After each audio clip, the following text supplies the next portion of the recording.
Okay, I understand.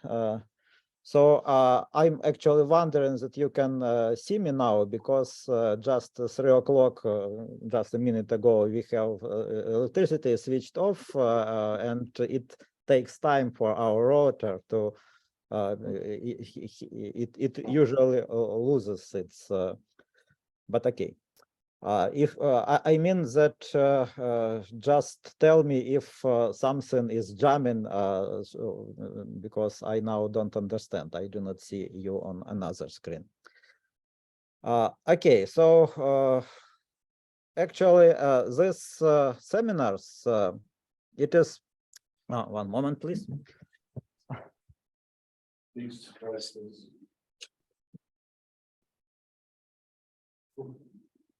You see some technical problems, like now we have generators. They are now working, but they are conflicting with daylight lamp, luminescent lamps, because and they tried then, and I just switched off the electricity. Okay, so since some technical problems, and time now is very squeezed here, because I mean, I'm trying to explain that not everything which I planned, I put this in this talk, but initially I want to say what I wanted to put here. And multiband superconductors, idea of multibanding, it is actually the title of one of our projects, which is local Ukrainian projects, is foundation for basic research. We have here national foundation, national scientific foundation. It's correct name. And it is multibanding. Multibanding, it is in general, it is the main idea about also such kind of presentation is to relate our knowledge of electronic band structure and multiband electronic band structure with properties of the material like this. Here, of course, it's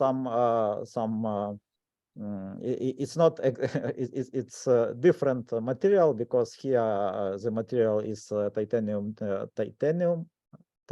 diselenate, I think. But it has just many bands, and also interesting superconductor could be. And what oops, sorry, not that one, this one. Okay.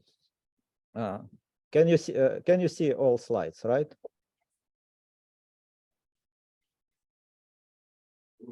My slide is visible now. Yes, yes. Okay, thank you. So I wanted to discuss 3 topics, which actually included all in this. Not all. 2 of them are included in this project, and they are doing with multibanding in a sense that to distinguish the aim of this of that works is to distinguish such a feature in multiband materials and multiband superconductors, especially, which are key feature for understanding superconductivity and for understanding some unique properties. Not just multiband gives more electrons or some, but principle change. And such topics. One, it is a filter for Josephson Junction, for superconducting Josephson Junction, which is based on knowledge of Fermi surface and electronic structure. It is composite vortices, and the last I wanted to discuss some for me old topic, but now I see that old topic which was related with levitation, with magnetic levitation, superconducting levitation system, with their investigation. But now I see that it becomes again interesting topic in a sense to downscale it to quantum limits, and people already starting to I have found at least several 3 or 4 projects in Horizon, in European projects, which are devoted to study the systems, and I think we should again go back and revive this activity. So somehow I can't. Okay. Okay, so in short, on this slide, I tried to depict my history, my story of HTSC, and the main steps on it was that first it is understanding that really band structure is very important. That electronic band structure, which we can extract from, which we can see in experiment, it is really almost always enough to understand the properties, and that it is really the main thing which define which could explain and electronic properties and superconductivity. And that was the story that in iron-based superconductors, first that in high temperature in cuprates, that understanding of relation between electronic structure and spectra and magnetic spectrum and spectrum of spin fluctuations, and in iron-based superconductors, I think the main achievements, personal achievements, it's understanding of relation of correlation of electronic structure with critical temperature, that somehow critical the maximal critical temperature observed when you go to this so-called Lifshitz transition, when you have small Fermi surfaces on the and it is really works in 100%, and also going back to high TC cuprates, the situation is similar. But what is the most interesting, I would say, for me now, that relation, how to relate this knowledge of electronic structure with some applications, and with transport, and with applications which relate to this transport properties of superconducting transport properties, and in particular, these are Josephson junctions. Somehow works not ideally here. So multiband superconductors, and now with I will there are of course many superconductors. They are multiband, and if you consider the most interesting material, they are of course multiband, and even if you go back and will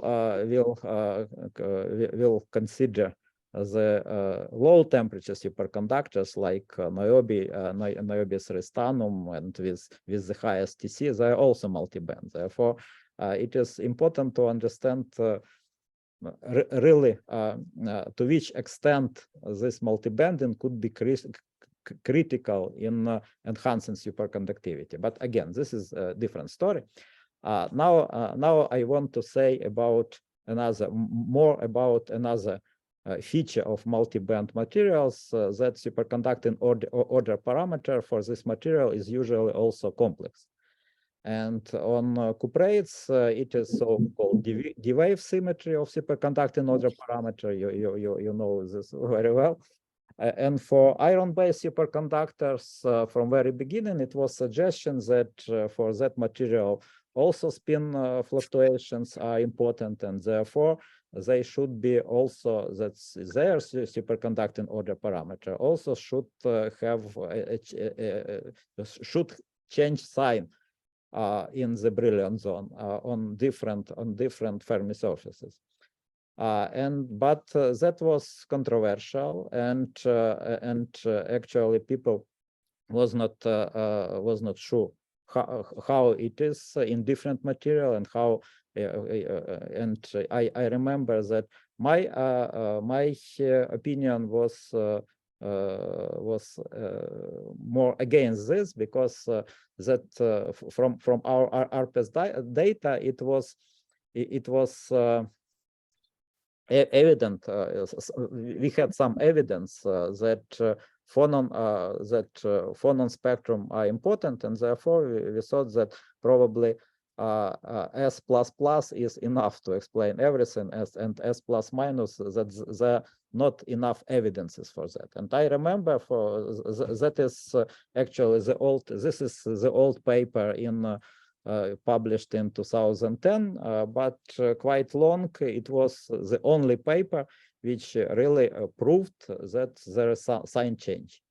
And they prove it by the phase sensitive technique, because RPS is not phase sensitive, but phase sensitive. To make something phase sensitive, you need some information about magnetic properties, let's say transport properties. And this is usually Josephson Junction when you have information about superconducting phase, and when you have some kind of interference.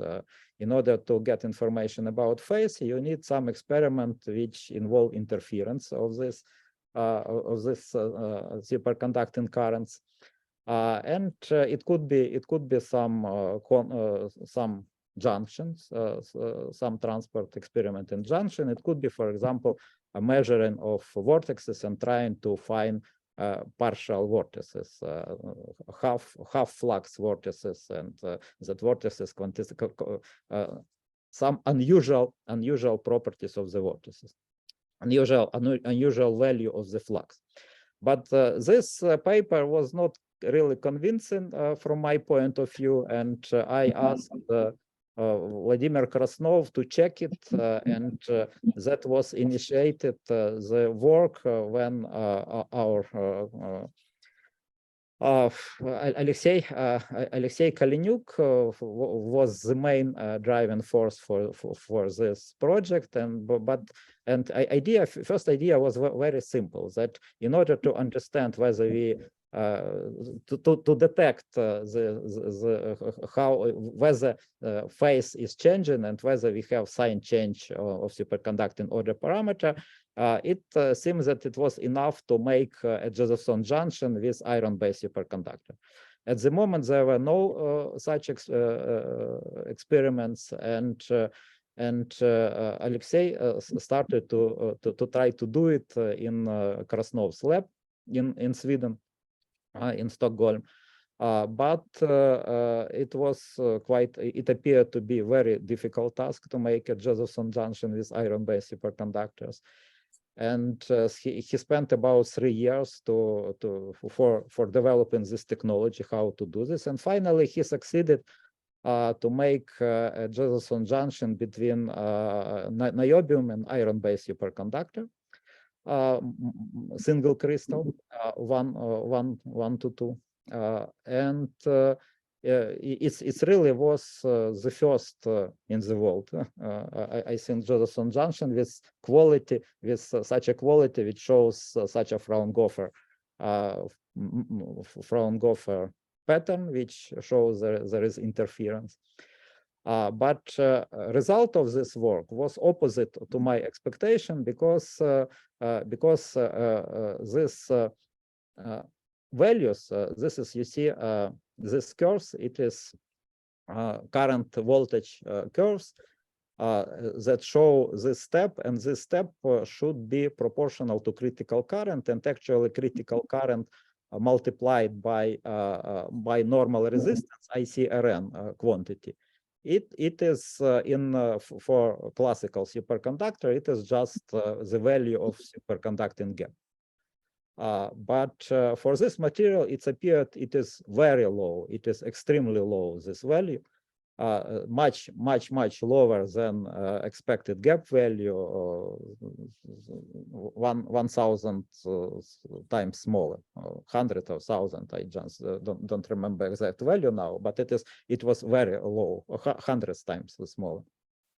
And explanation for this simple, because we have here destructive interference between jumping of electron with to the portions of the Fermi surface where at which the superconducting order parameter is positive, and to which is negative, and you have this phase shift, and because of this, these two currents are compensated, and you have almost zero.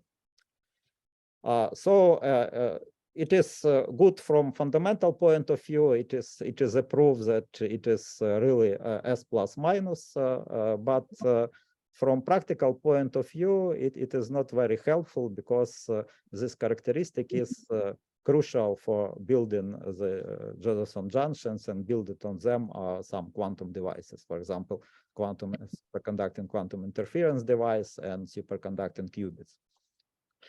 But what happened next? Very interesting.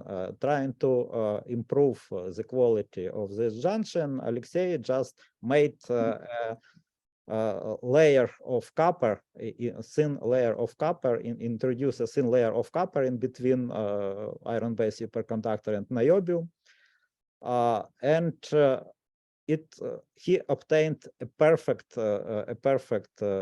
Josephson junction with much higher ICRN. You know, copper is not superconducting, therefore the general expectation should be that it should improve the quality of the junction, but it should decrease even more to decrease this ICRN value. But this ICRN value was increased 40 times increased. And it should be, it was really not understandable, but then we understand, we understand the reason, I think, and it relates with Fermi surface of copper. Because this transition, before this, we had just transition from niobium to iron-based superconductor, the iron-based superconductor is single crystal, and it has such a Fermi surface in the Brillouin zone. But niobium is polycrystalline sample, of course, and this means that its complicated Fermi surface should be projected and integrated over possible angle of single grains.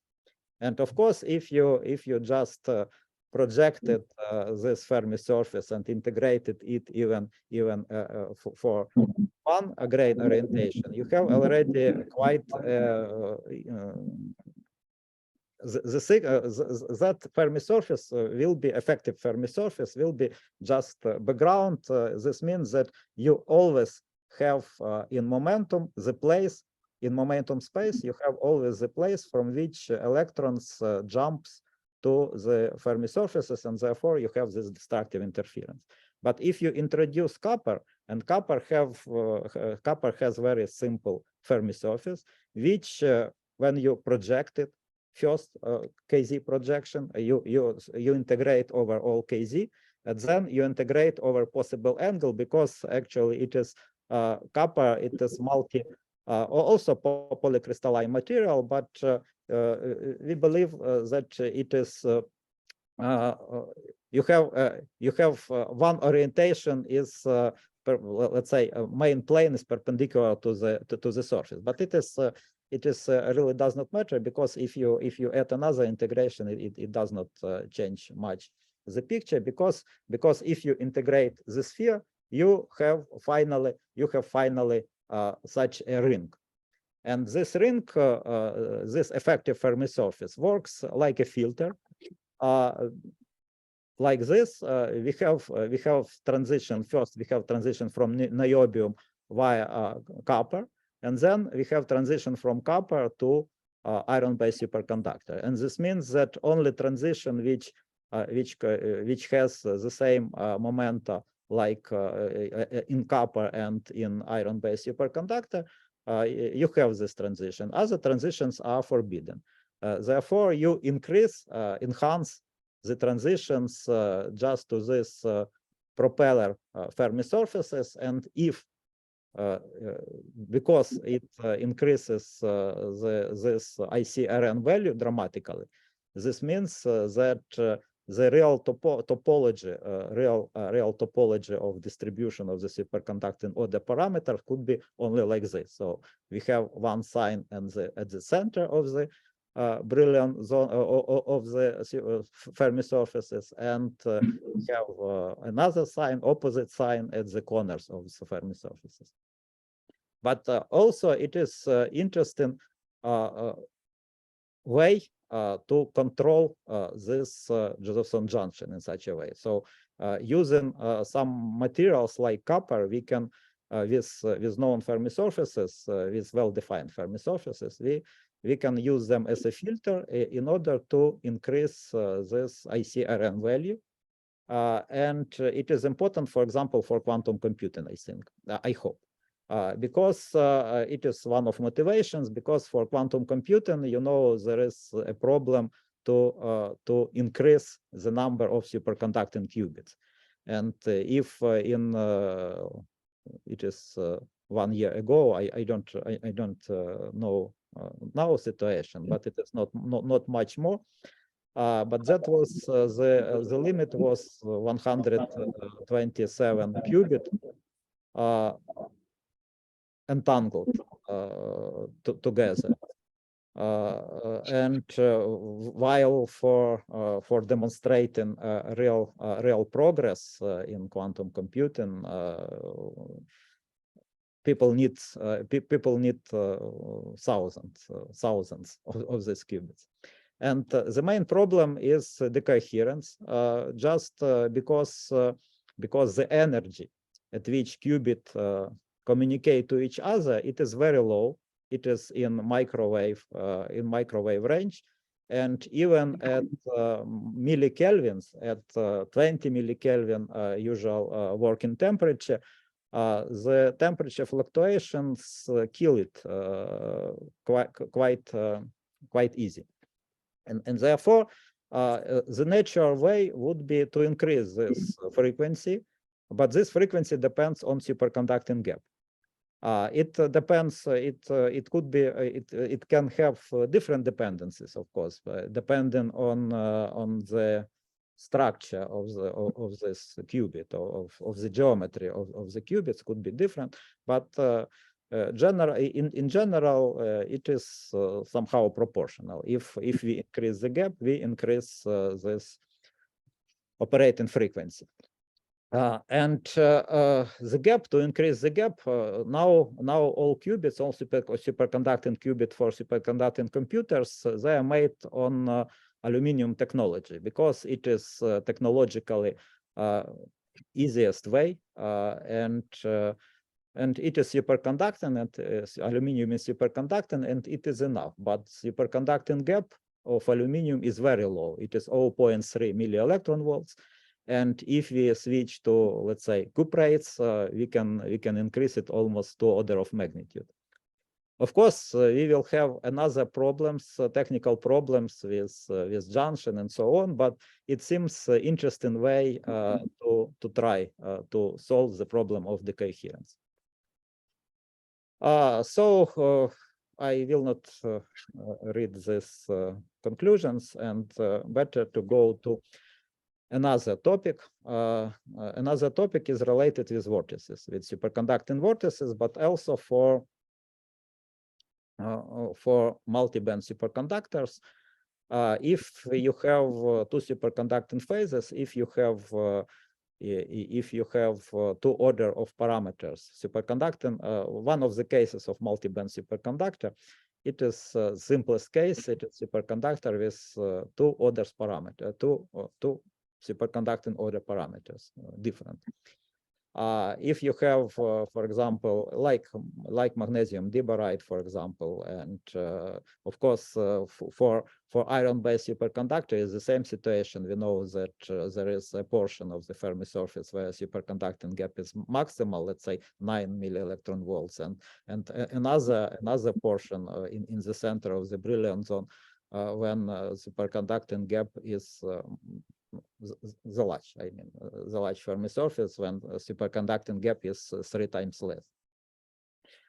And for these materials, there are works which predict that superconducting vortices could be dissociated, in a sense that the total vortex, which has one flux, this one quantum, flux quantum, varies the flux quantum, it could be subdivided into two vortexes because which have this sub-fractional, let's call them fractional vortices. And if you apply quite strong current, if you could apply quite strong current, these vortexes will be dissociated during their motion. But we thought how to do this, how one can do this in more easy way and control it, and made a modeling based on it is Andrei Kutsik did it, based on just Ginzburg time-dependent Ginzburg-Landau equation, which simply shows this possibility to have two superconducting condensate, and which predict the possibility of vortexes to be splitted in parts. And they also predict interesting thing that if you have this vortexes, one vortex split into subvortices, let's say, two parts, these parts are not repel each other, but they attract each other. That is actually expected, but it can be modeled, and Andrei did it with COMSOL program, this numerical solution of this time-dependent Ginzburg-Landau equation. And you see that really we have situation when during entering to enter superconductor, this process of entering, when vortices enter superconductor, it could be situation when we have different number of vortices of different kind. And this is good situation because then the parts of the vortices of different parts which could found this, which can find the counterpart vortex, they just join together, and you have what is rest. You have some vortex which is fractional vortex, and it cannot be merged with it has no counterparts to be merged, and it's also can be made more even better. It can be made better with different geometry. For example, if you have such a geometry with some angle inside this disk, then it is the place of which we can introduce the vortices, vortex by vortex, and therefore, so it's I think it's nice. I like it result. It's a nice possibility, and we would be interested to realize it experimentally, which is of course much harder. But also interesting consequence of this is annihilation of vortexes. For example, you know that if we have just normal vortex of different signs, if they merge, they just annihilate. But if we have the vortices of different sign, but this counterpart vortices, fractional vortices of different sign, they do not annihilate, and they are therefore stable. So therefore, I may conclude that in this direction, the multi-band superconductor have very interesting direction of investigation of vortices, how there. And for that vortices, one could expect the variety of interesting phenomena. In particular, but first one should observe it experimentally, which is challenging, but looks quite possible. Okay, and the third topic which I wanted to discuss, actually the idea of the seminars was also we started to do it. Bernd and Jeroen and Sergey, they presented the last results.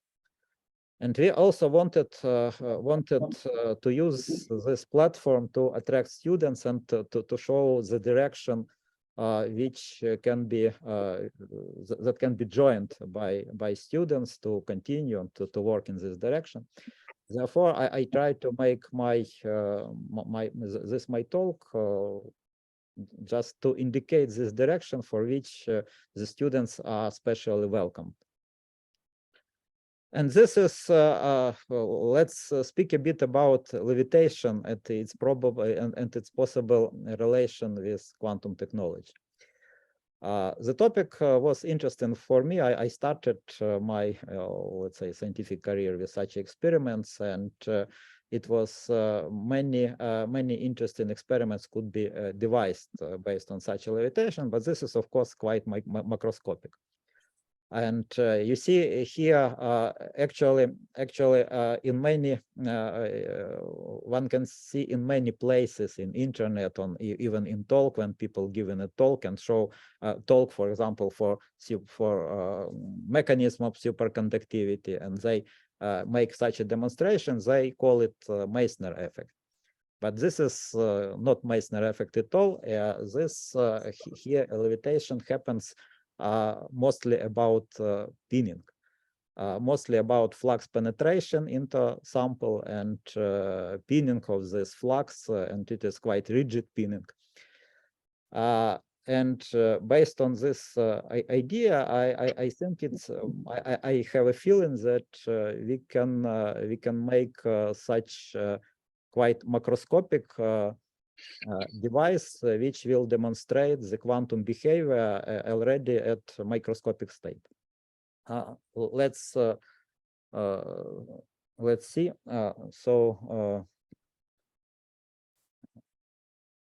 So I wanted to say first that placing my work in before 2000, it is quite long ago, was actually about investigating of the system when permanent magnet levitates above the superconductor.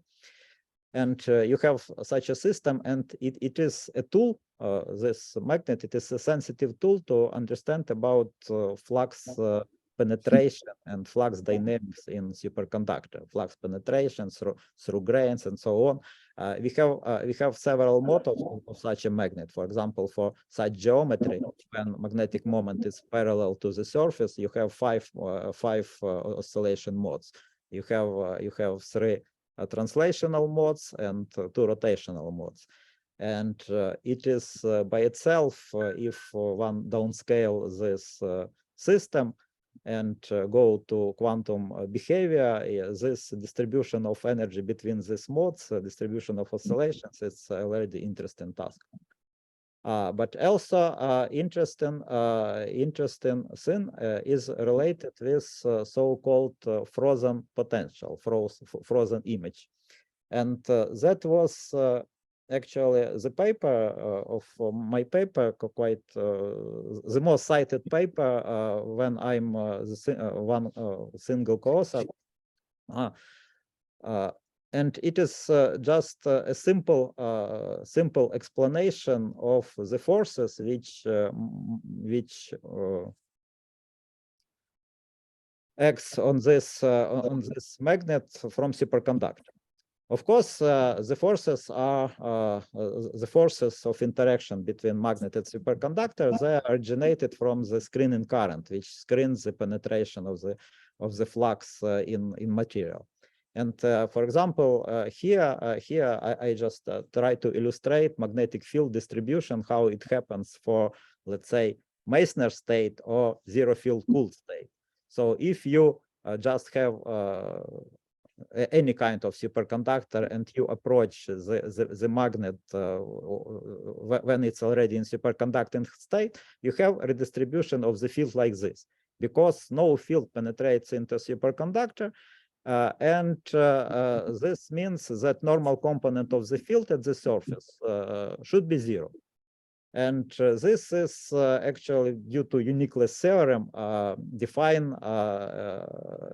uniquely define the distribution of the field here, and therefore the force acting on the magnet also, the back force acting on the magnet. But the same situation will be if you place here the image, opposite image of this magnet, and therefore it is called a mirror image method. It works in electrostatics with you know, and it works with superconductor also in this sense. But what happens if the flux is not penetrates there, but if flux is frozen there? For example, if we consider this superconductor and field cooled case. Field cooled case when we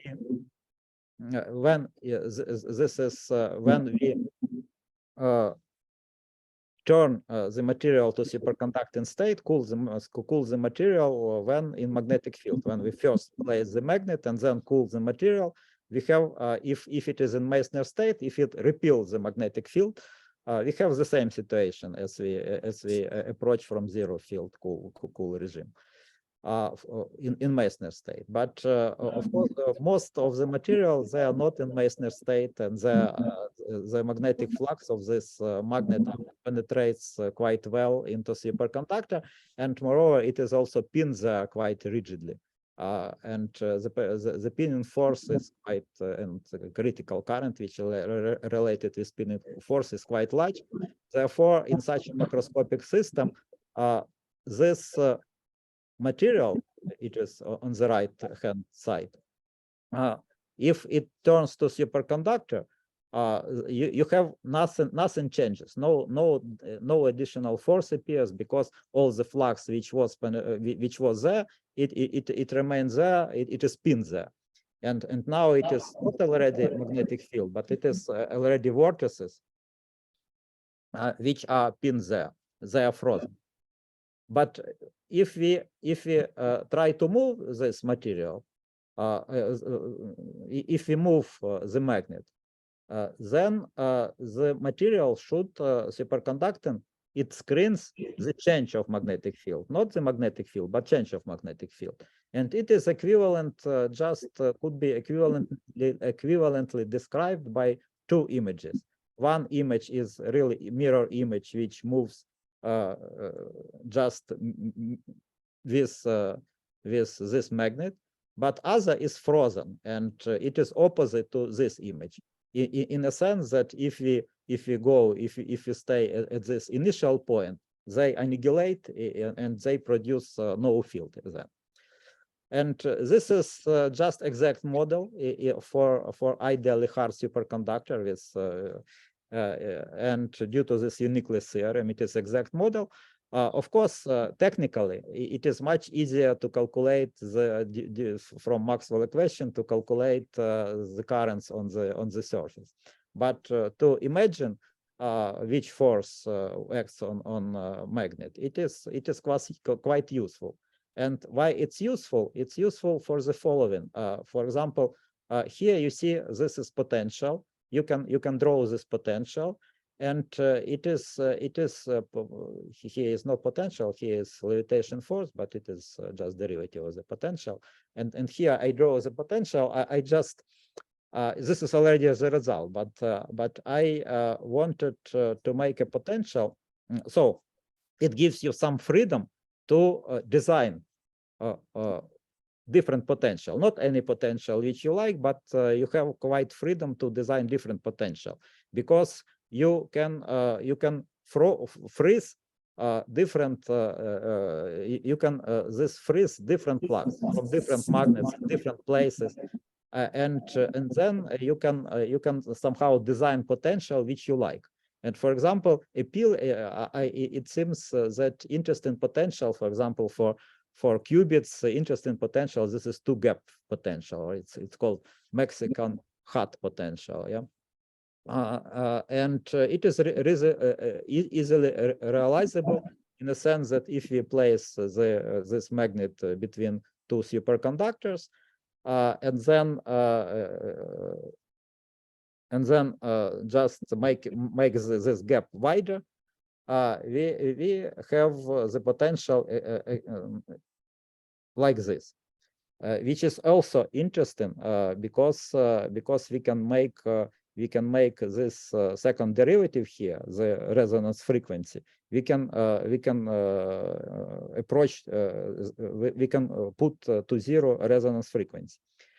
And this means that actually, if you ask yourself when the quantum limit, how to reach quantum limit and how to observe it, the first thing we could just imagine. I do not have formula now, but so the formula for oscillator energy, mechanic energy of oscillator, right?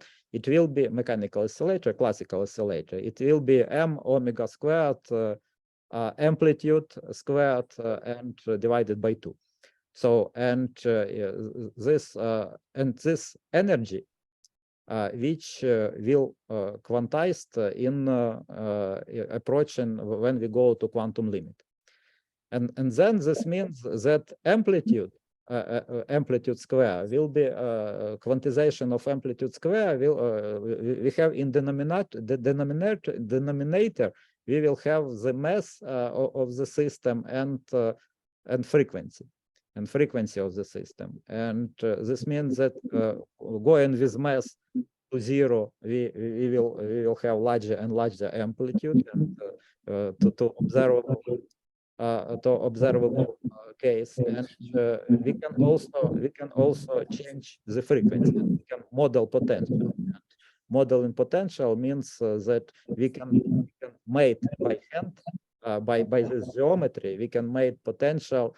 For example, potential like this, in order that the first quantum level will be here, and second quantum level will be here, and then you will see change of the position of the magnet, how it depends on the levels of energy, of the quantum levels of energy.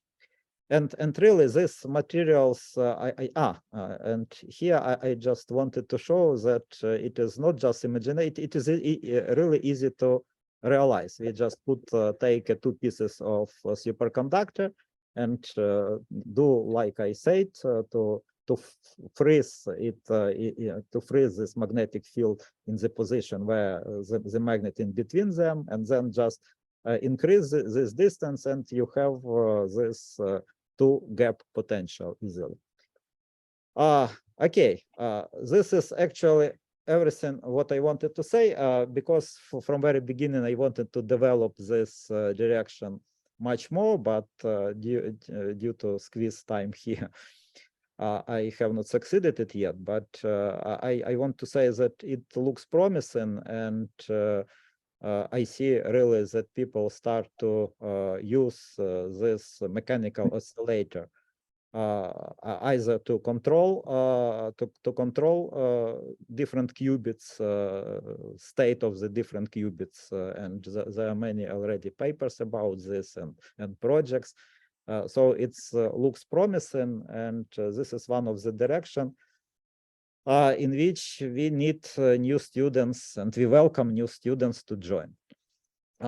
Okay, thank you for your attention. That's it, what I wanted to say today.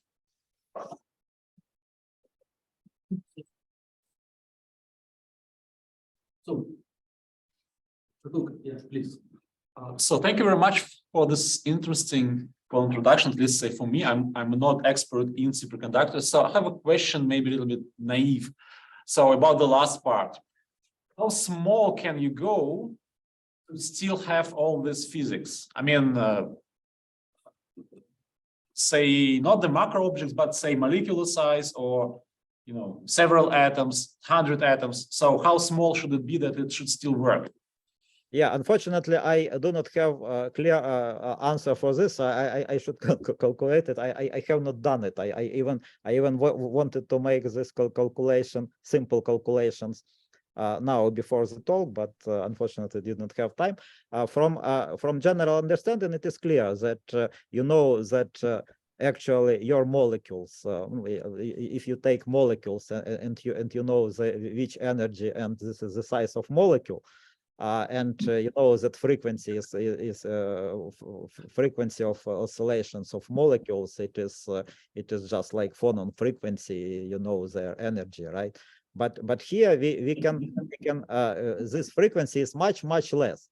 Therefore we have already the increase of the mass when the quantum effect starts. It is the ratio of these frequencies, and this will be several orders. It will be I expect it will be 5 orders so it should be about 5 orders of magnitude comparing to molecules. So it should be it will be quite large object already. But also the difficulty is that of course this potential, to design this potential, one need to vortices to be penetrated there, and this is another complication of the story, because I think we can go to the limit where we have permanent magnet at a single vortex from it. This is from us one hand. From another hand, we should not really be focused on this vortex. We could do some analogous geometry. For example, we could have superconducting ring, and it also will work like this. Therefore, there are many possibilities here, but my expectation that we could see for the magnets of the size, it could be magnet or superconductor, of the nanometer, several nanometer size, let's say 10 nanometers, or even up to 100 nanometers. I think at 100 nanometers we can already realize, we can already detect this quantum values of the amplitude. But of course, this also needs, in experimental realization, you still need the micro kelvins.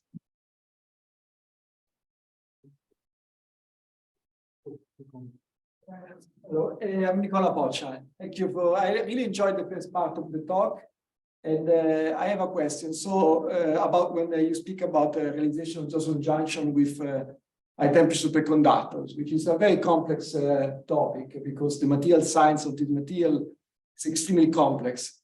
So you use niobium as a contact electrodes for making the Josephson Junction. So, but what is the barrier? So the barrier that you have in your iron-based superconductor, right, is an insulator, is a metal, because you want to couple with the, you claim that you couple with the Fermi band structure of your superconductor below. But in general, if you have a Josephson junction, beyond demonstrating that you have a Fraunhofer pattern, one may wonder if, for example, you have Shapiro steps, right? So because there are some sort of, because if you put the two superconductors on top of each other, right, you can also have the IV curve you show. So it's not a criticism. I try to understand what was the rationale of the junction. Yeah, it is a good question, of course, and the answer that, of course, there is insulating barrier in between, but the origin of it we don't know, of course. But based on this data, we understand that there is insulating barrier. It is some oxide, niobium oxide, or what is there, but we do not know which kind of insulating barrier that is, and this copper, introduction of copper was one of the ways to try to control this barrier, to make such a barrier like this copper oxide. Or I have another question, if I can. Okay, so thank you. If I understand the complexity, but if you had the possibility to choose to realize a Josephson junction between two iron superconductors, right? So, for example, now you're using a niobium, right? But supposedly that you wanted to analyze a Josephson junction between two iron-based superconductors. Do you have in mind the one that you could use, or is that too difficult? But I see no way to do this in between two iron-based superconductors, because to make this junction, you how Alexei made this junction. Of course, he have sputtering of the niobium on top of the iron-based superconductor, and during this pattern there is some layer, insulating layer also appears, which he could not control, but at least for this, to control this barrier, you need much more time to spend for technology development and investigation of what happens there. But making the same with iron-based superconductors on iron-based superconductors, there is just no understanding how to do it, which barrier you could, how you could make barrier between them. Thank you. Yeah, first question. I have a question to the first part. The Fermi surface of copper, you said it filters the Fermi surface or states perpendicular on the magnetic distribution of the iron-based superconductor. Right. I mean, it's not exactly a sphere, and there are some things, and you mean that it's because the sphere projects and the sides will be more dense. You explained once, but I don't remember why. There are electrons everywhere on the copper because it's a sphere. There are some things in between connecting this quasi-sphere. But here you have something like this. So what is the difference between these two? No, okay, you see, this is on this plot. This plot just show the projection, so it is integration of KZ. If you integrate KZ, you get from this sphere, you have this thing. Then it is clear, but you see the maximal of intensity, the maximal of states. You have here where this small extreme circles are, yeah. And then you should integrate also. We do not know how these grains are oriented. If we had a single layer or thin layer, single crystal film, it would be enough. But here we have some misorientation, not some, but quite misorientation of the grains, and we should integrate also this angle. And therefore, from this thing, you get this surface. But it is actually the same like you, for example, integrate in one dimension. You're interested, for example, in one dimension of just simple band, the simplest band, cosine band. And you integrate in one dimension, and you have on the edges of the band, you have logarithmic this infinity. Right? Therefore, the same will be with the sphere. May I ask a question also about this? So basically, in this case, when you have, for instance, in iron-based superconductors, termination layer, and then you have some orbitals which, let's say, are vertical in this, and from a point of view, then you have completely different coupling of the niobium to different part of the Fermi surface, depending on what is the last termination layers, because you have orbital contribution different for different bands. So how do you did you take this into account? No, orbital contribution I didn't take into account. You say that there is orbitals in niobium, yeah. Also in niobium and also iron-based superconductors. And definitely, because you have quite complicated Fermi surfaces in iron-based superconductors, then different parts of the iron-based superconductors have different contribution from the orbitals. But this is far away, all these orbitals, because it is we do not have connection between niobium atom and iron-based superconductors atom. Still, in between, there is quite essential the gap with insulating layer, and you have in this sense you have this direct transition. This is just direct transition because momentum does not change. Momentum does not change because of symmetry, because you do not have contribution along the plane to change momentum. Like, but it does not mean that the transition is between one atom to another atom, right? Yes, but yeah, okay. But nevertheless, what I mean that so if we have maybe I do not understand what you say, but if we have just layer by of niobium and its orbital somehow coupled with iron-based superconductor, then it should be somehow considered. But now, it's I think it's not in this case. In this case, the area of in between is much larger than the distances between atoms.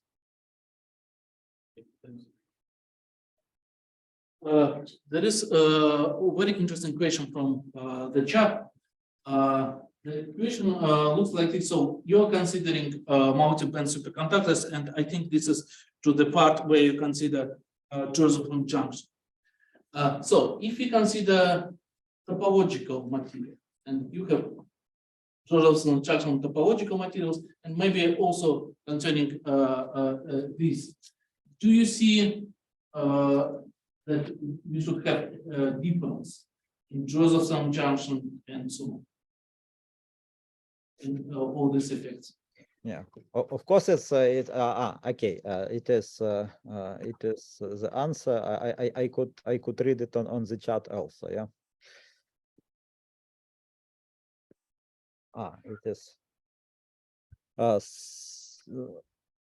Yeah, of course, it would be very interesting to introduce the topological material into Josephson Junction, but I do not know the successful examples or successful realizations of this idea. Although, of course, people are trying, and that would be extremely interesting to finally produce somehow Majorana fermions or something like this.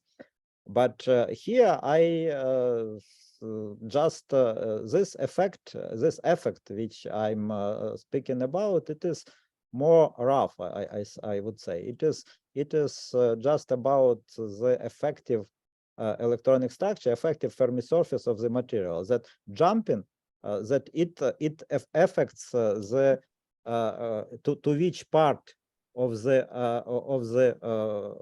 Fermi surface you have this transport. This is like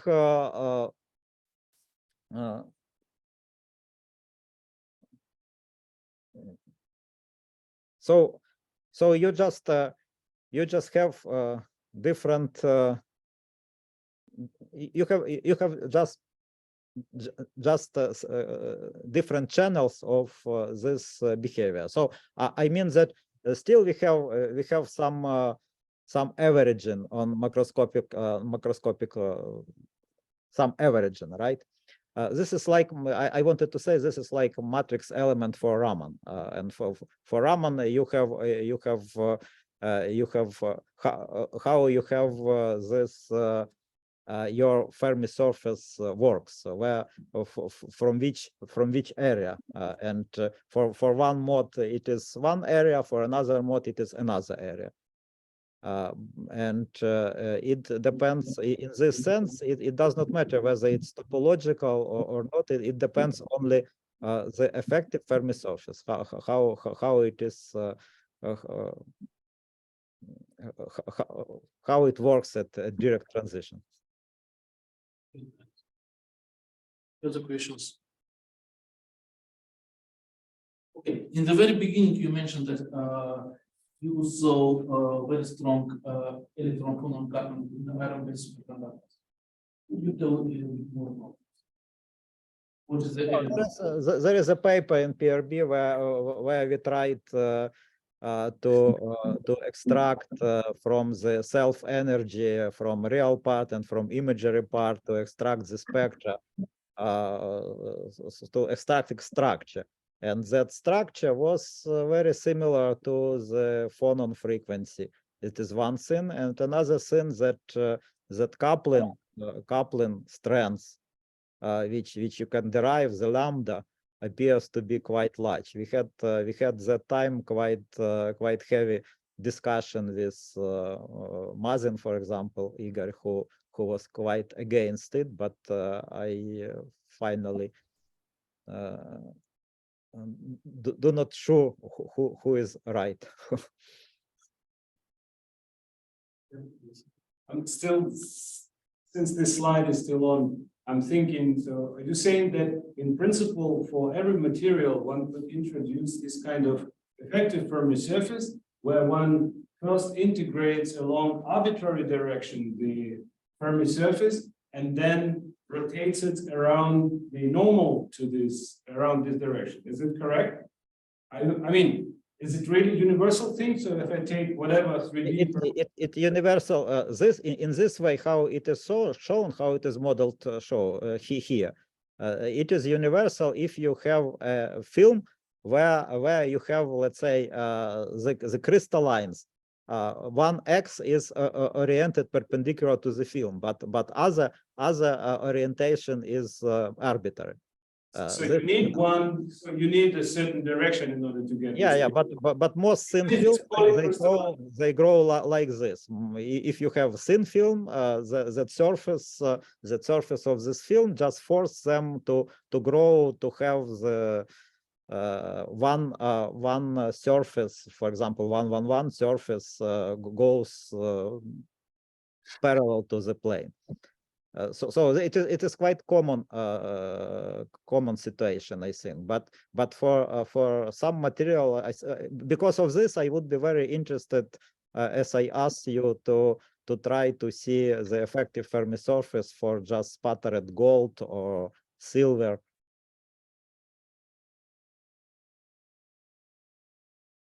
By Fesuma, I mean.